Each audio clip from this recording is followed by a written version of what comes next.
In school, it is extremely important to learn basic knowledge such as mathematics, grammar, and history. However, it is also crucial that students gain life skills that help prepare them for the real world. Here at the Palmyra High School, we offer several courses that teach students these valuable lessons. One of those includes driver and career education, taught by Mr. Andrew Wagner. We extensively go over the Pennsylvania Driver's Manual and prepare students for the permit test. We also go over some simple over-the-road things that they can use while they're driving. We don't actually make them better drivers. You only do that by actually being in the car and practicing your driving.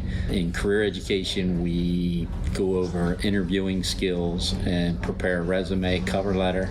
There's direct application. I mean, what you do in my class, once you graduate, you go out into the real world. You actually have to use the tools that we teach you. Another course option students can take advantage of to get hands-on experience in the real world is our internship program run by Mrs. Jody Stafford. The internship program is open mainly to seniors. They can, based on their career interest area, work a period or more depending on how many credits they have.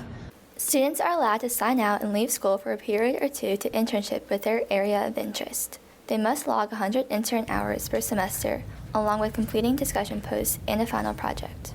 I think the most beneficial thing about the internship program is that they're getting out there and they're having hands-on experience and exposure to the things that they're really interested in. It's a great way to learn whether something is right for you or not. I think it's really helpful for preparing them for the real world because they get evaluations from me as the teacher, but also their mentors at the internship site. So things like being punctual, being able to take feedback, being able to work through problems, showing up and dressing appropriately for whatever that position is, and then being able to learn and manage the skills that are required. The high school experience lasts for 4 years. Students are given the opportunity to take classes like these in that time to explore their interests and learn skills that can springboard them into their adult lives.